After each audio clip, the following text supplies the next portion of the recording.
And what's up, y'all? And welcome back to another episode of that Dynamite review show on the Tricology News Talk. And with me, as always, is my co-host Leland. What's up, bro? Hey man, how is it going, everybody? What a crazy Wednesday night that was. Oh yeah, especially coming off the heels from Revolution, which felt like the whole entire show felt like a WrestleMania. Even the buy-in felt like a mini Rampage, don't you think? Oh yeah, the buy-in was great. The show was great. I was wondering how they were gonna kind of come down after that, and now we see.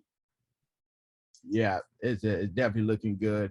And so this is the fallout for Revolution. A lot of things going to be changing ties now up to on the road to Las Vegas, which is Double or Nothing. So this is now the starting point. But right now, Double or Nothing is down the road. But next week, we got to look forward to the Dynamite special show, which is St. Patrick's Day Slam. It's going to be lucky for some people, and some for not. Oh yeah, 100%. But man, we got a couple of signings to talk about, a couple of debuts to talk about, a couple of factions breaking up, some factions forming. I mean, this was a real 100% reset show, and a lot of universe-changing things happened during last night's episode of Dynamite. Yeah. So let's get in with the top of the show. Chris Jericho came out, and then Jericho also stating that by thanking Kingston for bringing out something out of him that he didn't exist anymore. Unfortunately, Jericho didn't live up to his word. He refused to shake Kingston's hand. He wants to make it up to Kingston, so he wants to apologize to him face to face. Please come out so I can shake your hand. Kingston came out and said he wanted to spend Friday going out and drinking, forgetting all his problems. He was so afraid. He took a moment to shut down a hectic fan doing a what chant, which is a cool moment. When Kingston had 4 people come up, say in an interview, save their lives. He cried in his hotel room.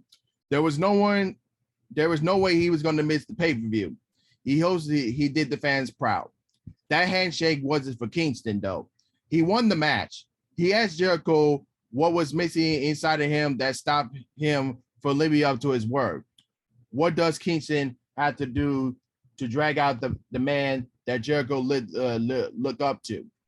Jericho's still number one, but does that to fill the hole in his heart that stops him from showing respect to the guys like Kingston?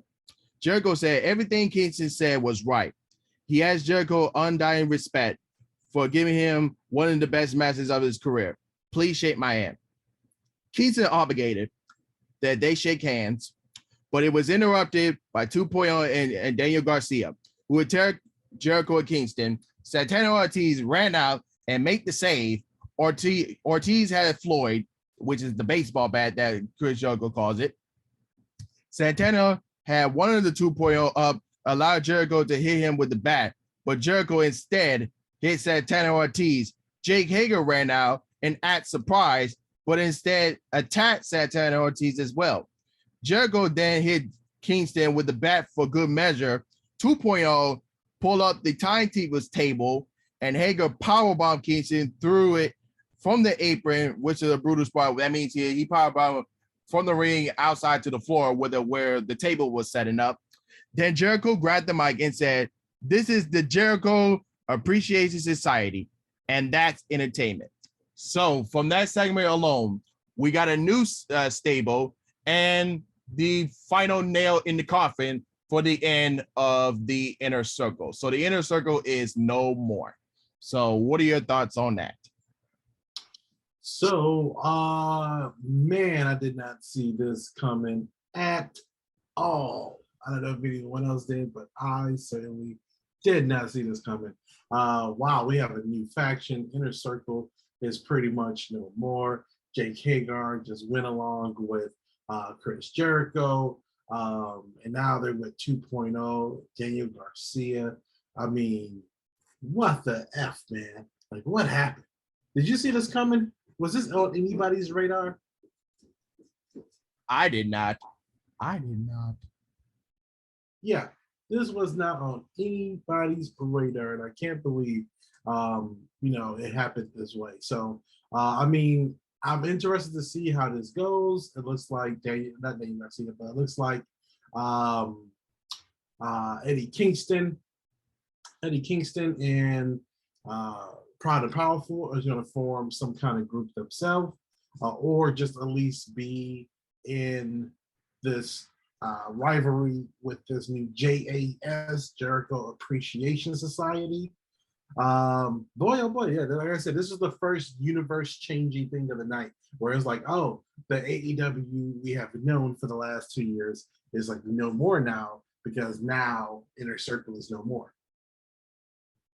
Yeah, exactly. So that was kind of surprising at the beginning. Like I said, a lot of things going to be changing from up to St. Patrick's Day Slam Dynamite episode and also Double or Nothing. So that's very interesting. I can't wait to see what's next for the Jericho Appreciation Society and what this lead for Eddie Kingston and Santana Ortiz. Are they going to band together to take on the new stable? But we'll see what happens.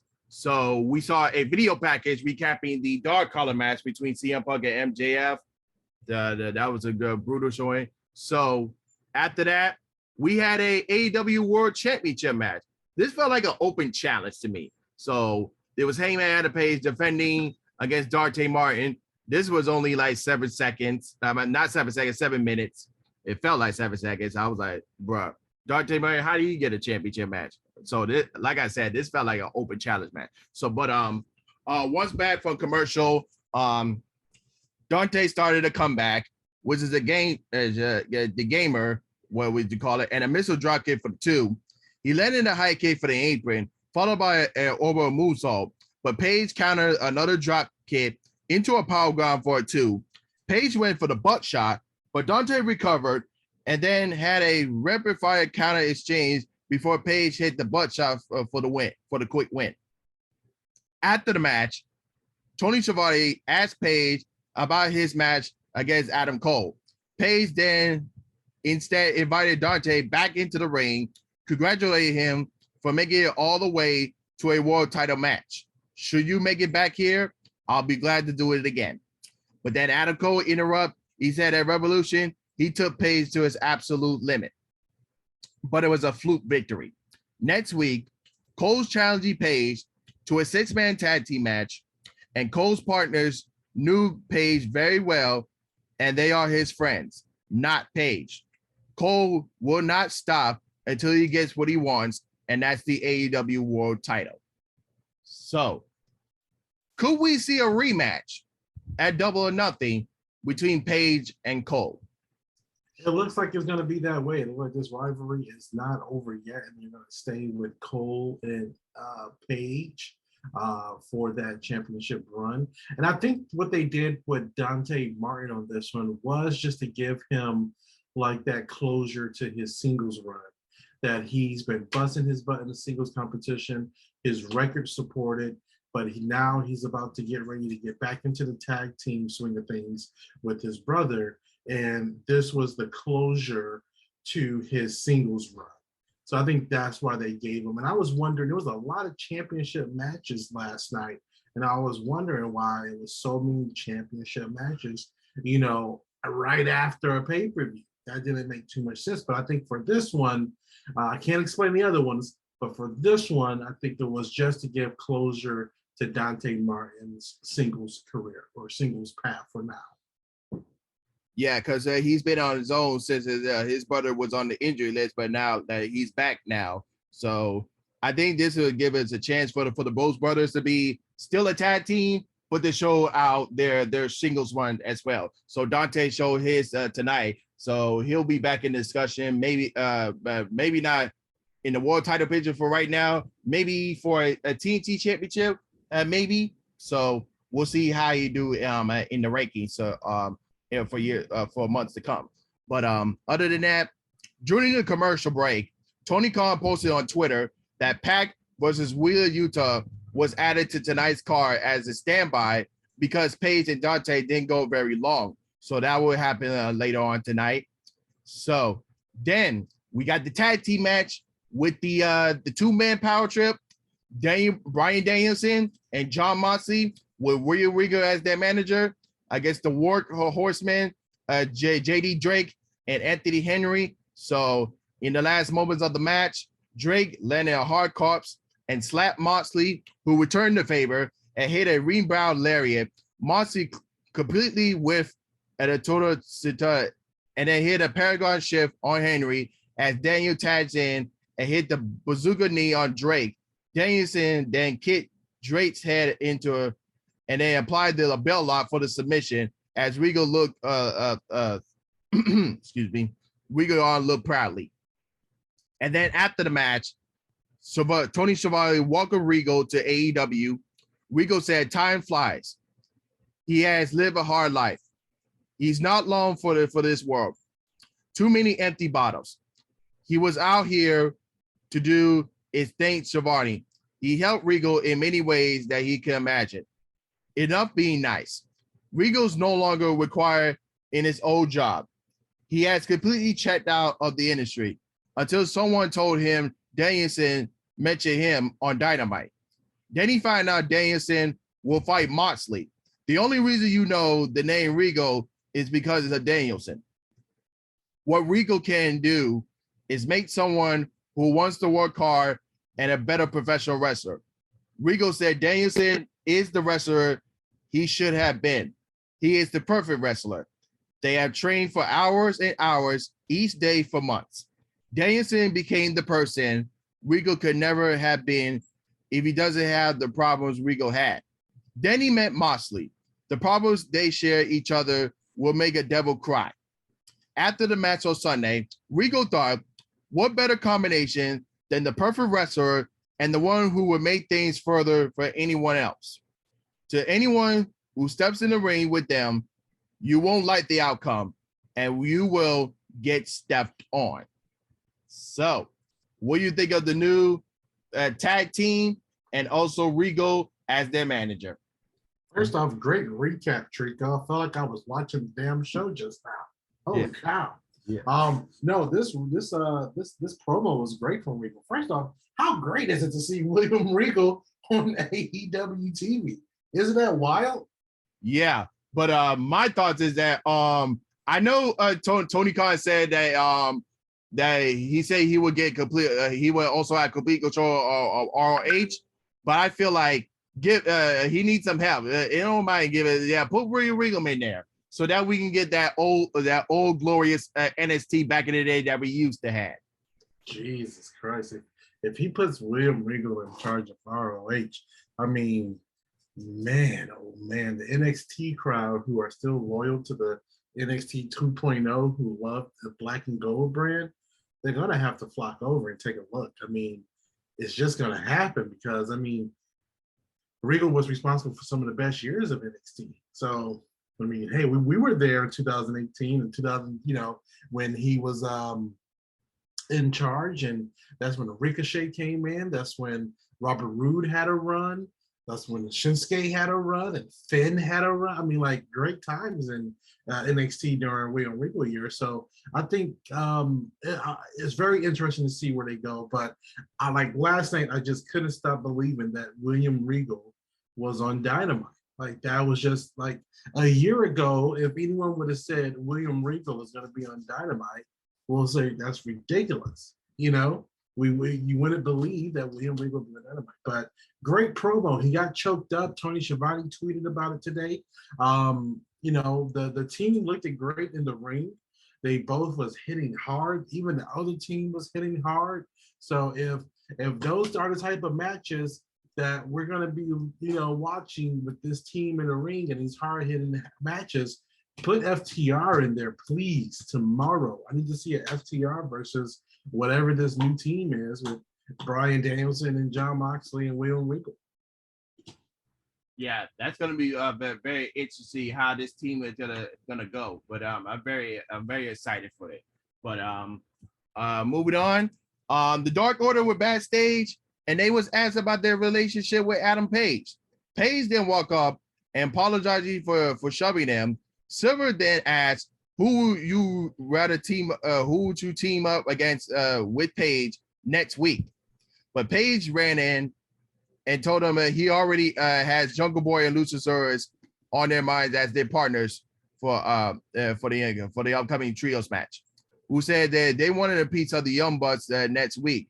Paige awkwardly apologized and walked off. So, but I don't feel like it's gonna go bad because Dark Order is gonna have Paige's back no matter what. You saw that happen at Revolution, so I don't feel like there's no real tensions any there. It's just a matter of choosing the right people because you not only you got Adam Cole on your back, you got the Red Dragon on your back, and maybe the Butts, but we'll see how where the Butts lie, allegiance lie with. Absolutely. It looks like Page is trying to distance himself a little bit from the Dark Order. I wonder why. Yeah, but no, we'll see how that goes. But do you think it's going to be Page and the Young Bucks versus Cole and Red Dragon eventually? Oh yeah, but with like I said, when Kenny Omega returns, yeah, well, we'll see how that goes.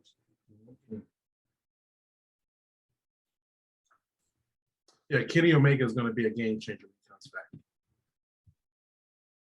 But moving on, we have Pac versus Wheeler Yuta. So this wasn't that too long, but the match ended with Pac hitting a German into a bridge for the 2, then an avalanche brainbuster, then he locked in the bruisalizer for the submission. So nothing really too much there. That was just a normal exhibition match. But after the match, Adam Cole and the Young Bucks and Red Dragon were backstage. Cole was disappointed that nobody left Revolution with any gold. But the 2 tag teams started arguing. Cole started to talking about his partners for next week. The Young Bucks didn't want to do it, but Cole said he wasn't talking about them anyway. He was talking about the Red Dragon.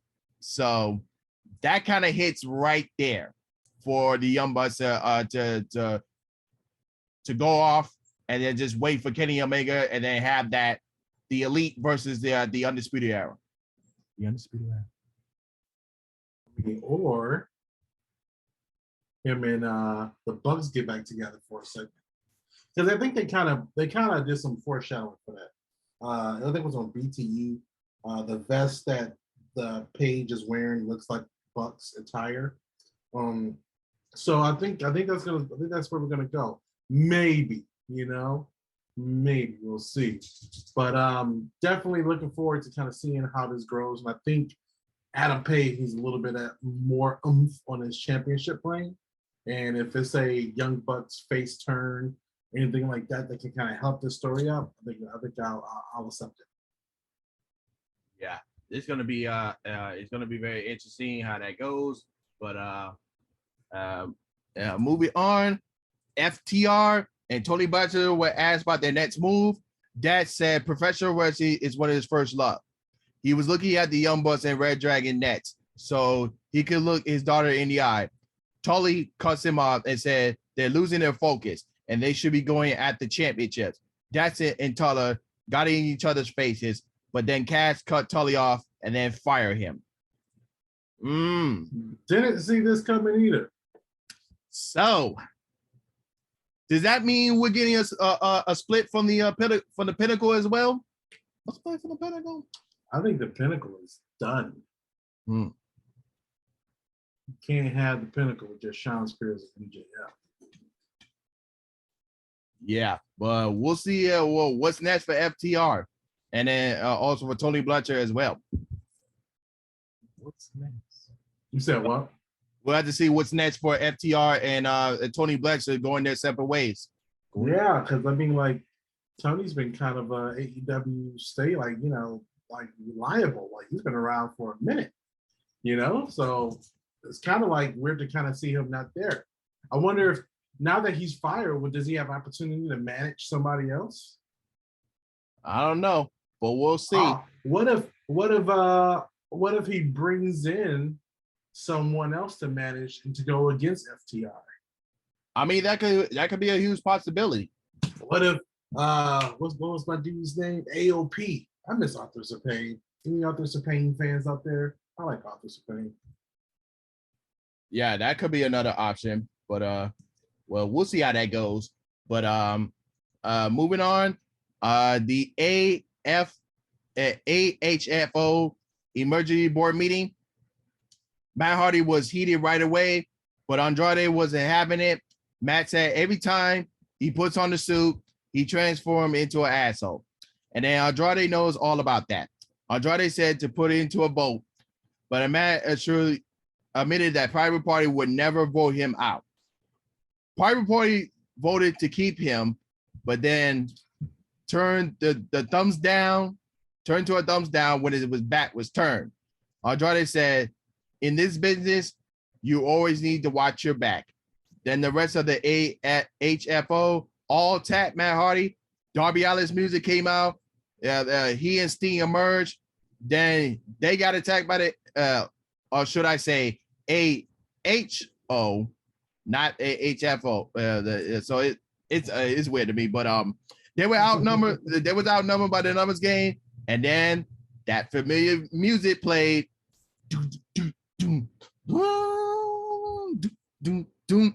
And before you know it, Jeff Hardy came out and made the save, sent everyone packing. Blade was the only one left in the ring. Matt hit the twist of fate on him before Jeff hit the Swanton bomb. So it's official. Jeff Hardy is all elite, and then Darby Allin was surprised. I was like, oh my God, the two tag teams that I idolize are here together. Darby was just like a little fan right now in the ring. We saw the Hardy Boys all together, and Steen was like, "Oh yeah, my old buddies from TNA Impact are together." So, yeah, I mean, this is just a cool moment, man. I remember I was talking about this last week. I was like, I wonder if they're gonna get the music because that's not WWE's music, and they got the music. And what I was thinking about last night when this was happening, this is the most, this out of all the people who came over from WWE over to AEW, this is the closest thing to a legit WWE pop happening in AEW. You see what I'm saying? Yeah. Like, because it's the music. It's the exact same music. And now people who love this group and love this tag team during the Ruthless Aggression era and all these different eras, they finally get to watch their last run with the Hardy Boys. And it's going to be with the music. It won't feel different than what they grew up loving. So, I mean, this is a big win for Tony Khan. It looks like Jeff is, on the straight and narrow. It looks like Matt is happy to have him finally in the AEW family and have that crowd give him that love. And how interesting was it seeing Sting and Jeff Hardy in the ring together? You can't help but to think about their Impact days, their TNA days, and all this, the Victory Road days. So it's hard to think about that. Will they be able to get a rematch? Will we see that rematch from Jeff and Sting and they have a proper match? I mean, it's a possibility, but we'll see how that goes. But I feel like I said before, the Hardy Boys and now with Darby Allin and Sting, I think they're gonna feud with AHO, and I think that's the current play right now. If I had to guess, there's gonna be a slew of dream matches. Everybody's gonna want to wrestle the Hardy Boys. You got the Young Bucks who's gonna want to wrestle the Hardy Boys. You got Private Party, FTR. I mean, everybody's gonna go get in line just to have a match with the Hardy Boys. Will there be a tag team ladder match in the future? Who knows? Yeah, but we'll see how that all gonna play out. But how do you feel about Jeff coming over? Did you pop last night when you heard the music? Like I knew he was coming, but it's just a matter of when. Like I knew it was gonna come, And then when I saw this meeting gonna come, I'm like, oh, that this is the moment. This is the moment when Jeff gonna come. This is the moment. Yeah. The whole AHFO thing with the thumbs down felt a little rushed, and we all knew it was coming. Like we all felt like it was coming. So It was no surprise, but it was still a great pop to see him come out. And of course, now he's a meme. And everyone's talking about how he still had time to dance before he got to go save his brother from getting beat up. But great pop, great moment. Look forward to more. Oh yeah. So Shane Strickland was backstage, and he is debuting this Friday on Rampage. Tony needs to interrupt, and then security congratulate him before challenging him to a match. Swerve then said, "Bless him like he used to, because this is Swerve's house." Yeah, Swerve is cool, man. He got just a bunch of swag. Can't wait to see him in the AEW ring. I think him and Tony Nese, they're familiar with each other, so they're going to put on a good match. But we're also going to have an opportunity to see them do some things that they probably couldn't do with the other company. So we're going to see what kind of match can these guys really put on.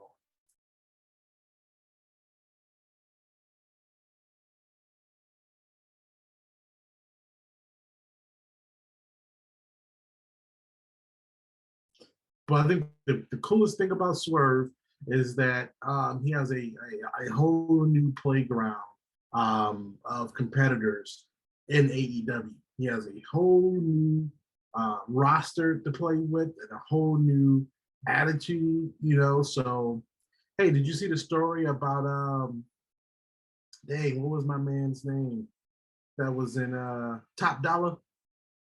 Yeah, but I don't think we're gonna see them in AEW time soon. Probably somewhere else. But I mean, only time will tell. He kind of burnt his bridges with AEW, I think. Yeah, he did. Hell yeah. Man, crazy. Yeah. But other than that, so we have a Warlord interview. So this was a very intense interview segment. So Shivani asked Warlord what is next, and he is still under contract with MJF. Warlord said it was time to stop supporting someone else's dreams and feeling his own. He knew MJF wasn't a good person, and he hopes everyone can forgive him for associating with him. But Warlord grew up poor, that he granted him the opportunity to provide for his family, that give them a better life. MJF gave Warlord his foot at the door, and for that he thanks him. But however, that doesn't give him the right to disrespect, threaten, and put his hands on him. Warlord is still under contract with MJF, but he just don't give a damn. He is no longer watching MJF's back. He isn't a member of the Pinnacle anymore, and he is finally free. And if MJF releases Warlord from his contract, then they can go separate ways. But for now, the only thing he cares about is winning the TNT Championship and earning an AEW contract.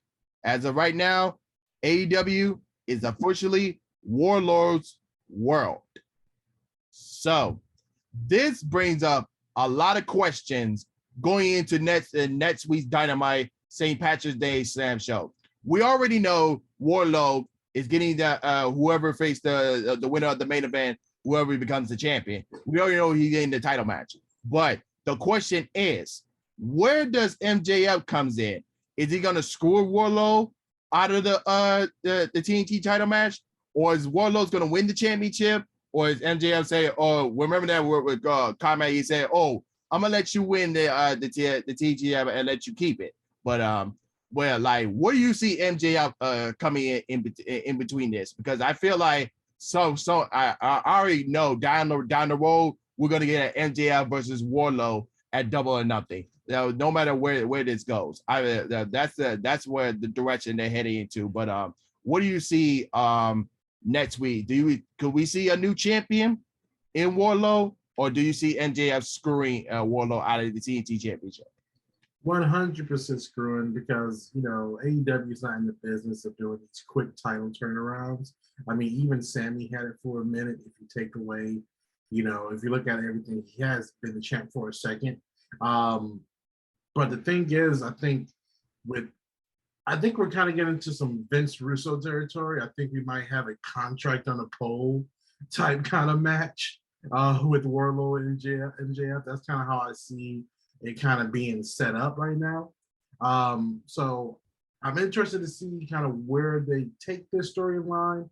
I was not expecting a promo like this from Wardlow, fresh on his babyface push. But I mean, it was like a real, to me, a heavy-handed kind of like babyface story almost. Like, I was poor and but it kind of reminded me a little bit of like storylines of I'm just a working man, trying to make a living for my family, and I got this heel of a boss, and everyone likes fighting against their boss. So it's always a good storyline for wrestling. But I just was not expecting for them to do such a heavy kind of babyface push so quick out, where we get to know his story and everything.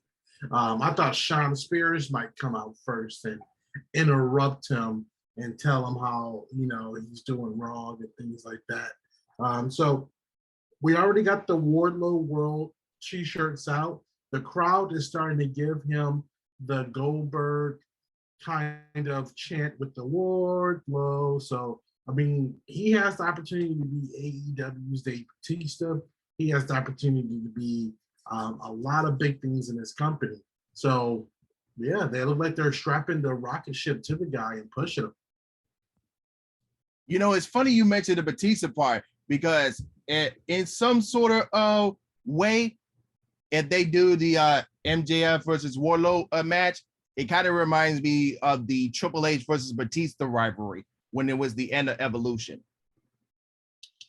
100%. And I think like even though AEW has such a huge roster, I don't see MJF fighting his own battles. And if the only person he has right now is like Sean Spears, because it looks like FTR is kind of going to do their own kind of changing of sorts. So it's not crazy to think that MJF brings in a Braun Strowman or someone bigger than Wardlow, so that Wardlow can really get that big babyface push. But how do you intimidate someone like Wardlow?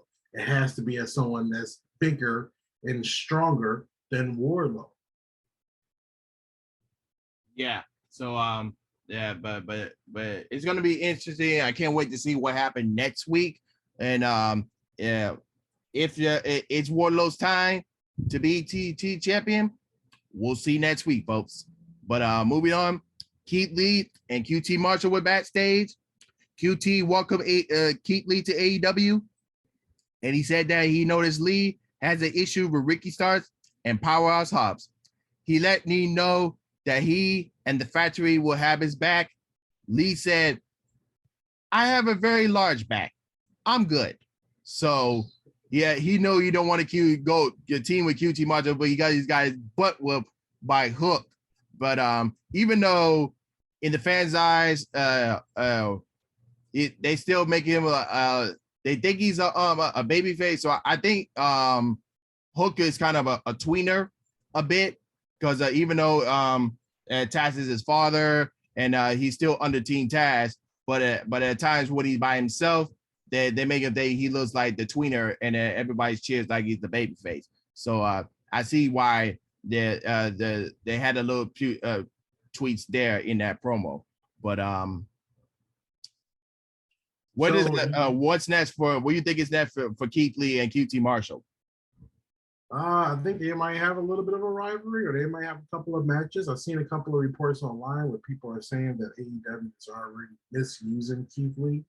And I really do think this is coming from people who are just used to this WWE style of booking, where it is just, we have a new guy, so we're going to put him in a bunch of matches until people aren't popping for him no more, and then throw him to the mid card. I feel like with AEW, they do allow their talent to kind of grow into their position and not just kind of throw them right at the top or put them in people's face a lot. I think they have a different way of kind of doing it. And it's more of an organic build. Because think about when Punk came back. He had a match every week.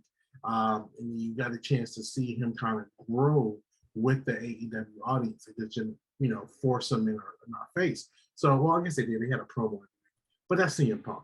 But I don't agree with this. I think it's good for Keith Lee to kind of start slow, so he can build. Because believe it or not, it may be some people in the AEW audience who's not too familiar with Keith Lee's work. So I'm okay with this kind of like getting him accustomed to AEW. And QT Marshall is kind of like the door. Like you kind of got to go through him a little bit before you start getting through some of your other places. He's such a good trainer that I think he's just a perfect start for a lot of people. Yeah. So it's gonna be a lot the excuse me, the possibility are endless for Keith Lee, but we just have to wait and see what's actually next. But moving on, the AEW World Tag Team Championship, another random title out of nowhere. Jungle Boy and Luchasaurus defending against the Acclaim. In the ending moment of the match, Christian stopped Caster from using illegal tactics, and Jungle Boy rolled up Bozeman for the two. Jungle Boys and Luchasaurus hit the Initial Doomsday device. Luchasaurus dispatched Caster with a tail whip, and Jungle Boy pins Bowens to retain the titles. So another random title out of nowhere. I think the Acclaim are at, I don't know where they are in the rankings. I haven't checked the ratings in a long time. I don't know if they're in the top 5, but again, another random there. But after that match, we got a promo with Jay Cargill, excuse me, Jay Berg, and Mark Sterling asked, "Who's next?" The next win will bring Jay to 30-0. She asked, "Who wants to step up and receive the kiss of death?" Meaning that you almost stole Sammy's girl. You almost stole Sammy's girl. Girl. Yo, Jay is out here kicking ass and taking names, man. I like the fact that she's leaning into this green gimmick. Her and Wardlow both have green gimmicks now. So hey, I'm thinking Jay, let's see how far this streak goes. Will it be 50-0? Will it be 40-0? And who's gonna be that woman to put Jay on her back? That's gonna be, now we're just building up to anticipation, So let's go, Jay. I support it. Yeah. So this is gonna be very interesting. And moving on, the AEW Women's World Championship Eliminator match with Thunder Rosa versus the legit Leyla Hirsch. We mentioned this in the Revolution episode review show that Leyla Hirsch is definitely a top contender. Even though that she probably won't get a world championship soon, but she probably gonna be definitely a contender for the TBS championship. So, but we all know this is for Thunder Rosa to move forward into Great Breaker next week. So in the final moments of the match, Rosa hit a sunset flip for the 2, then hit the Fire Thunder for driver for the 3, and then she will face Britt Baker next week in the St. Patrick's Day Slam Dynamite episode. After the match, Silvani announced that next week women's title match will take place inside the steel cage. Then the camera went backstage to Britt Baker, and she said she don't understand why Rosa got another shot right away. She thinks there's a conspiracy. Jimmy Hayter will face Mercedes Martinez this Friday on Rampage. Baker's afraid of what happens if that crony riffraff like Thunder Rosa becomes champion. So, hey, listen, Britt, let me tell you something. We appreciate of what you done with the women's title. You was the star, but right now you ain't got no other else. So it's time to give it up. So we feel that Thunder Rosa is going to be able to bring out more competitors, and when she's the champion. I mean, no disrespect, okay? So, and now that we can finally get that steel cage match that we wanted, so this is 1 year from that unsanctioned lights out match that they had last year. So now they just up at the antique with the women's title on the line and the steel cage. So this probably will be the main event of Dynamite St. Patrick's Day Slam next week. So what are your thoughts? Again, for some reason, Thunder Rosa match has been looking a little sloppy to me.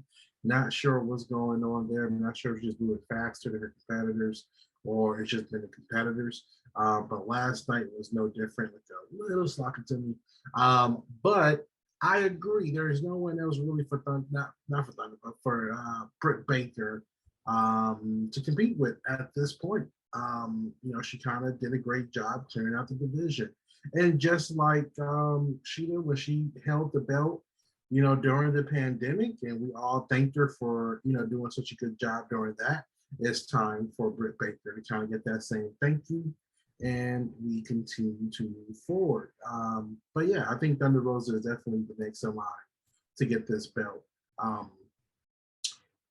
Well, I don't know how she's going to do as champion, but I got a feeling it's going to be pretty. Yeah, but yeah, we'll just have to wait for that historic match next week. But also for the Dynamite St. Patrick's Day Slam show, we're also getting a TNT Championship match. Well, we will discuss that later on, which was the main event earlier tonight. And then also the trios match with Hangman Adam Page, Jungle Boy, and Luchasaurus against Adam Cole and the Red Dragon, Kyle O'Reilly, and Bobby Fish. But for this upcoming Rampage, we have Jamie Hayter versus Mercedes Martinez, Darby Allin versus Martin Quinn, Keith Lee versus QT Marshall, and then Swerve Strickland against Tony Nese. I think it's going to be a heck of a Rampage.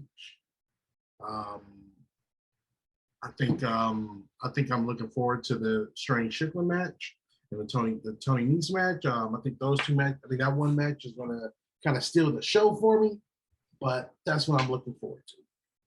Yeah. So and then now it's time for that main event.